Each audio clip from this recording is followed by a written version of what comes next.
Esse é o primeiro vídeo de uma playlist que eu vou iniciar sobre certas explicações mais detalhadas sobre o jogo BioWare: A Guerra entre Tribos. Aquela primeira playlist era sobre as apresentações dos componentes.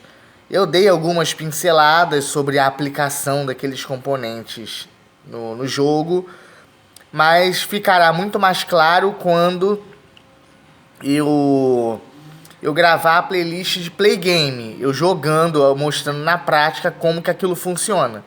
Mas antes de gravar essa playlist de Play Game, ou seja, eu jogando o jogo, eu tenho que trazer uma outra playlist pormenorizando alguns conceitos de algumas peças. A maioria deles são simples. Acho que deu para entender a funcionalidade, pelo menos genérica, daqueles componentes no jogo. Só que alguns deles, como por exemplo as cartas insumos, né, que eu vou mostrar nesse vídeo aqui, e as pormenoridades e as propriedades específicas dos clérigos, cada um dos clérigos e as funcionalidades deles, e das cartas combate que eu mostrarei nessa playlist. Então, a priori, eu vou mostrar aqui, eu vou embaralhar os tiles marcadores dos insumos, né? Os tiles insumos e os tiles valoração de insumos. Como eu mostrei no vídeo anterior, naquela playlist anterior, esses tiles que tem o rosto do cacique no verso são os tiles dos insumos alimentícios. E os tiles que tem o logotipo do jogo são os tiles das valorações. Então, antes de qualquer partida iniciar, isso aí é a regra já. É uma pincelada sobre a regra.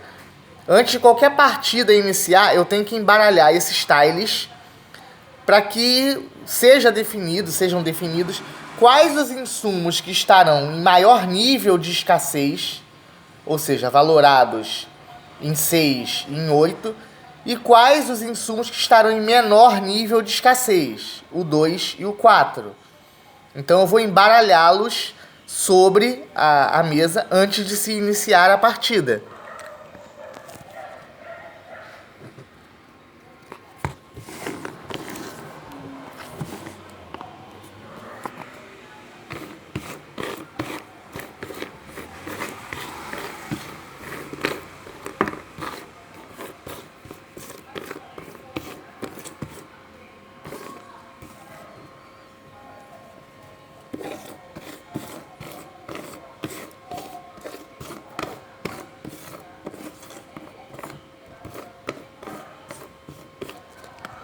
Bom, eu acho que tá bom.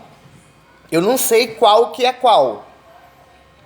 Os jogadores podem decidir, né, por convenção, quem que começa puxando, quem começa segundo puxando, quem começa terceiro puxando, enfim. Cada um puxa, como eu disse no vídeo anterior, da playlist anterior, cada um puxa um tile com o cacique, o verso, que é o tile do insumo, e puxa também um tile com o logotipo, que é a valoração. Aí o primeiro jogador, vamos admitir que ele puxe esse tile aqui para ele, e ele puxe esse aqui para ele. Aí o segundo jogador puxa esse aqui para ele e puxa esse aqui para ele.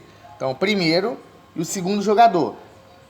Aí o terceiro jogador puxa esses dois aqui para ele, e aqueles dois ali ficam com o quarto jogador que puxou os tiles. Aí vamos ver aqui, o primeiro jogador que puxou os tiles, ele sorteou esse insumo, é o milho e cereais. Quanto é que o milho e cereais vai estar valendo em pontuação nessa partida? 4 pontos. Então o milho e cereais vai estar com uma das valorações de menor escassez, 4 pontos. Nessa partida, o milho e cereais estaria valendo 4 pontos. Aí o segundo jogador puxou esse, é o água potável. Quanto é que a água potável estaria valendo nessa partida? 2 pontos. Então a água potável seria o insumo de menor escassez, né? Água potável e o milho e cereais. Aí o terceiro jogador puxou esses dois aqui. Qual foi o insumo? Caça e pesca. Quanto é que o caça e pesca estaria valendo nessa partida? 8. Caça e pesca estaria sendo o mais escasso nessa partida. E o quarto jogador,